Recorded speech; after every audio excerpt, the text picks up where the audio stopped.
Assalamualaikum warahmatullahi wabarakatuh. Dijawab.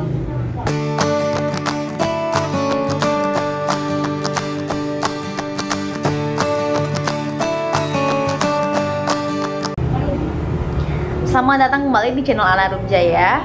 Tapi sebelum kalian lanjutin nonton video ini, jangan lupa untuk di like, di komen, dan di share ke teman-teman kalian.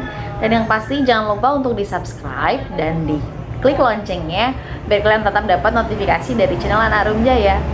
Jadi teman-teman, di segmen edukasi hukum kali ini saya akan membahas tentang menikah tanpa izin istri pertama bisa dipidana. Yakah? Mari kita bahas.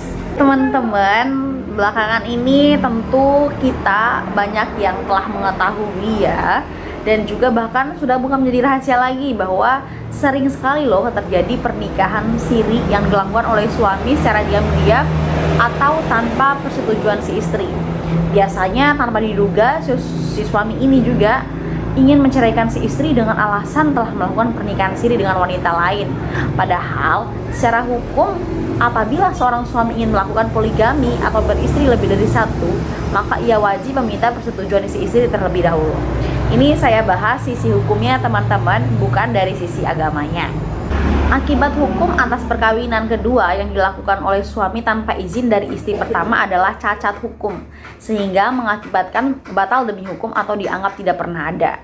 Hal ini berdasarkan Undang-Undang Nomor 1 Tahun 1974 tentang Perkawinan dan Instruksi Presiden Nomor 1 Tahun 1991 tentang Kompilasi Hukum Islam, di mana dalam pasal 4 ayat 1 Undang-Undang Perkawinan, dalam hal suami akan beristri lebih dari seorang sebagaimana tersebut dalam pasal 3 ayat 2 undang-undang ini, maka ia wajib mengajukan permohonan ke pengadilan daerah tempat tinggalnya.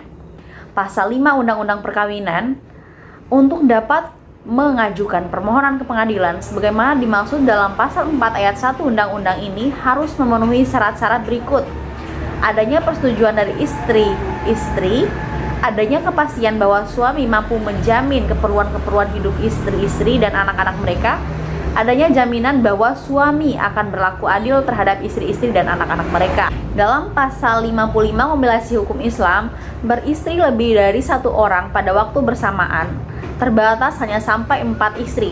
Syarat utama beristri lebih dari seorang, suami harus mampu berlaku adil terhadap istri-istri dan anak-anaknya. Apabila syarat utama yang disebut pada ayat 2 tidak mungkin dipenuhi, suami dilarang beristri dari seorang.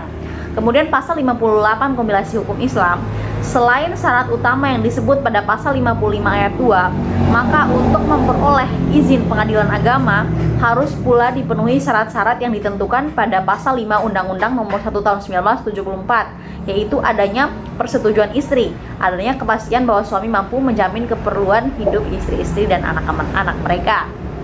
Kemudian teman-teman, jika suami melakukan pernikahan tanpa persetujuan istri pertama, maka istri ini dapat melaporkan tindakan suami ke aparat hukum yang berwenang berdasarkan pasal 279 KUHP, di mana berbunyi bahwa diancam dengan pidana penjara paling lama 5 tahun barang siapa mengadakan perkawinan padahal mengetahui bahwa perkawinan atau perkawinannya yang telah ada menjadi penghalang yang sah untuk itu.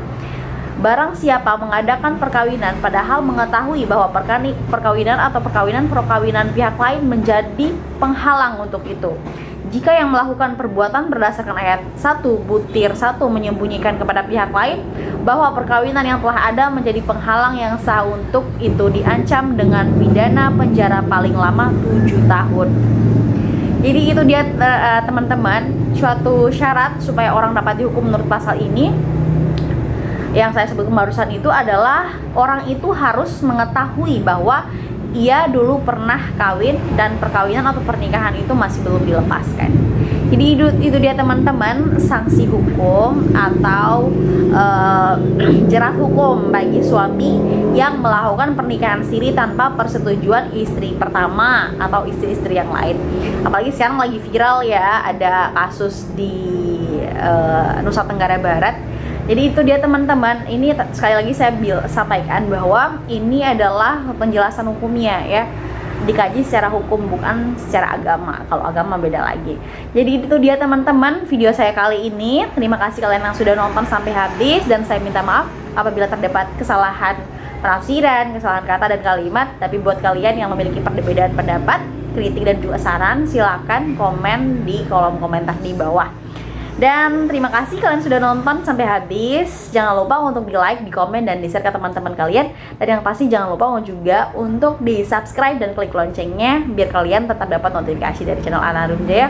Dan saya lebih semangat untuk mengupload video setiap harinya. Wassalamualaikum warahmatullahi wabarakatuh.